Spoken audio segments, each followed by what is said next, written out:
Listeners and viewers, welcome back. It's Eamonn and Ellie here. It's breakfast on GB News. Yeah, well, it's time to go through the papers now with Olympian Chris Akabusi and writer and journalist Emma Wolf. We're talking a lot about the strikes and Felixstowe. I'm sure we're going to come back to that later on in the morning.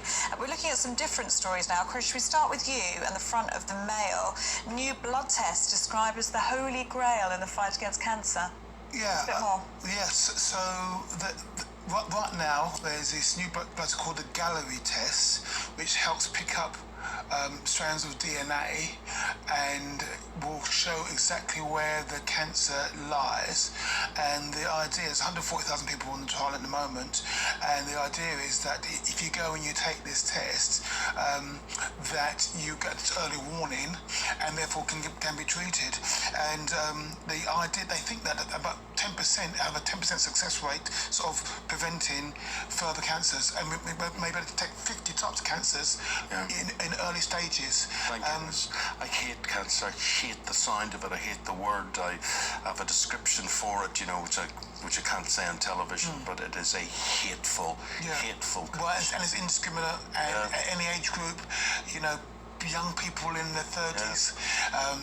Children, people looking forward to a phenomenal retirement, get into their 60s, and boom, they're taking a cancer. So anything that can be done to detect this early and show that if you're predisposed, and this covers 50 different types of cancer, correct, before symptoms actually materialize. One of the challenges, though, will be, of course, if because this could be out on the market by 2024, apparently, is with the creaking NHS as we have it now, what happens? You know, when you get this influx of people need to be treated. Very true, mate. Very true. Yeah. Right, Emma, we stay on medical matters. Telegraph, front page for them, and the headline screams NHS. What's that? 111. 111. Yeah. Patients on hold 20 times. Triage yourself, basically. Not a great headline, but anyway, tell us what it means. So obviously the public are being urged not to go to A&E. Instead of going to A&E, ring NHS 111 if you have, you know, maybe not emergencies, but if you have serious medical concerns. And the target is for calls to NHS 111 to be answered within 20 seconds. Unfortunately, the average call time is 6.5 minutes. So this is a difficult one. Before they answer. I think this is a difficult one, because I think if you call up, like I did, I called NHS 111 the other day about a toddler rash, which is not an emergency. I think 6 minutes or so is fair enough. Yeah. But I think if you're being told to call with a medical emergency and you're waiting 6.5 minutes when it should be 20 seconds, there should be that another is way line, too long. Maybe. It's But the way the 20 times systems, too long. the way the system's evolved is where we're using A&E in the wrong way. We're using 111 obviously in the wrong way. We're not using A&E in the wrong way. We're going to A&E. Yeah. People don't choose to go to A&E. No. They're going with a medical emergency.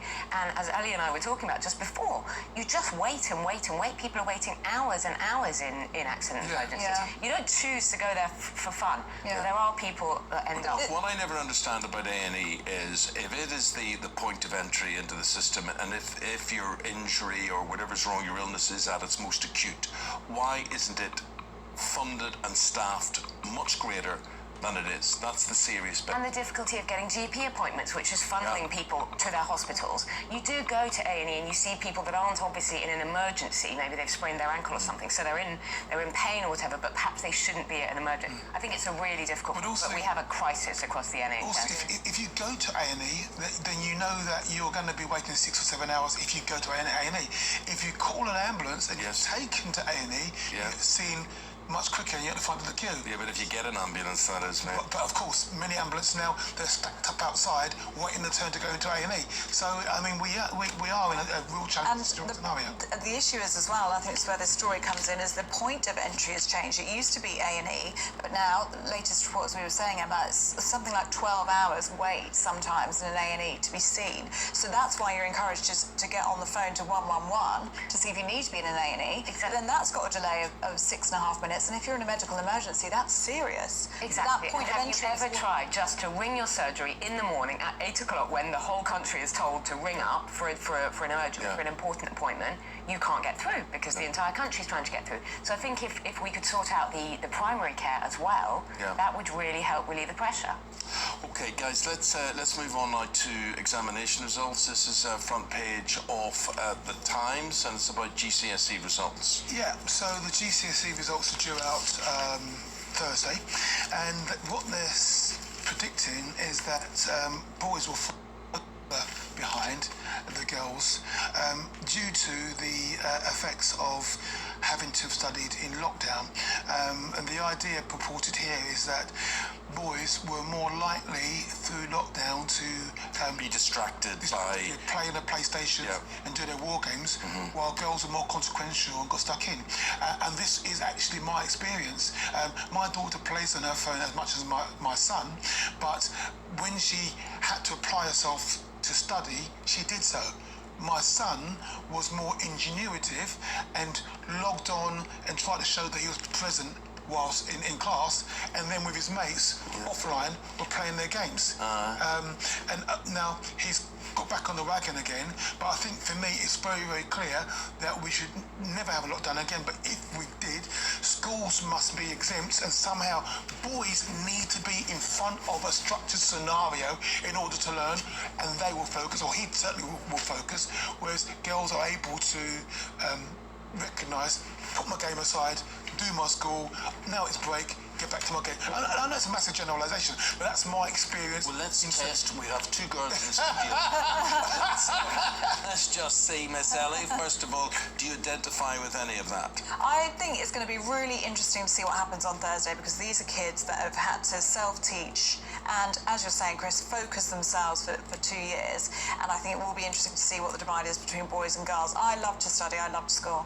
So I would... What sort of freak are you? I know.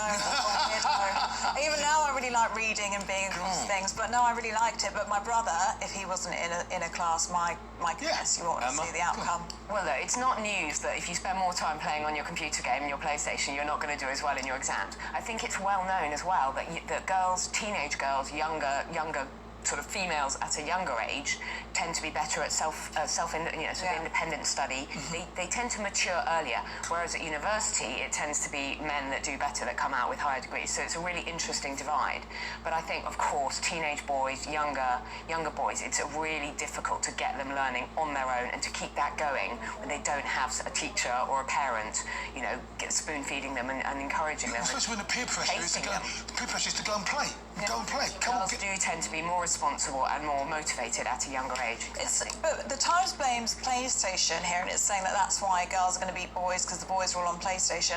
But now it's phones, isn't it? It's phones, and kids get smartphones so early on, and they've got the draw of TikTok. Yeah, girls spend a lot of time on social media. And that sort of thing. So I'm not even sure if that's right. Well, when I was a teenager at school, whatever it is, the biggest distraction for me would have been girls and sport. Yes. I'm not sure exactly what order. It would have I am. Good. That's your mental health, your emotional health, your physical health. At least you were active. You were thinking about either the girls you were in love with or football or something. I think that at least you were engaging with the real world rather than this virtual world that kids are locked into tiny screens. Guys, in the real world at the moment, and we're getting reaction from you guys who are getting in touch with us. Remember, if it matters to you, it matters to us as well. gbviews@gbnews.uk or tweet at GBNews.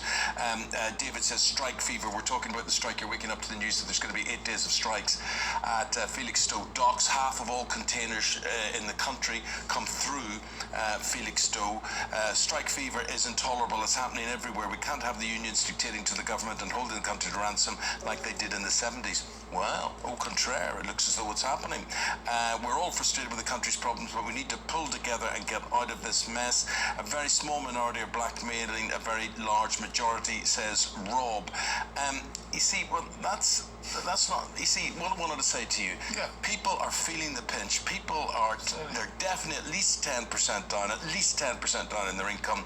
And if they're unionised, they've got a weapon to come out and fight against this. And he who shouts loudest is often listened The to. squeaky wheel gets the grease. And look, with this whole idea that we're all in it together, we were all in it together in 2008 in the global financial crisis when the banks crashed and the workers had the austerity measures. Yeah. We're all in it together now through the COVID pandemic, and now we're supposed to be all in it together while fat cats are getting massive bonuses, and the basic worker who's on 20, 30 grand a year is being told that he or she is going to pay 3.5 to 5 grand for their energy. So I'm gathering, if you were unionised, if you were in a union, you would be on the picket line. Without a shadow of a doubt. Without a shadow of a I've got a family to feed. Yeah. You know, the nice way to do it is to go on strike rather than go throwing bricks through windows and you know, making them no use to myself. But the problem is, I agree with you, we all agree with you that the basic worker is struggling and is not getting pay rises and all of that, but they don't affect the fat cats. The fat cats don't care whether the buses and train,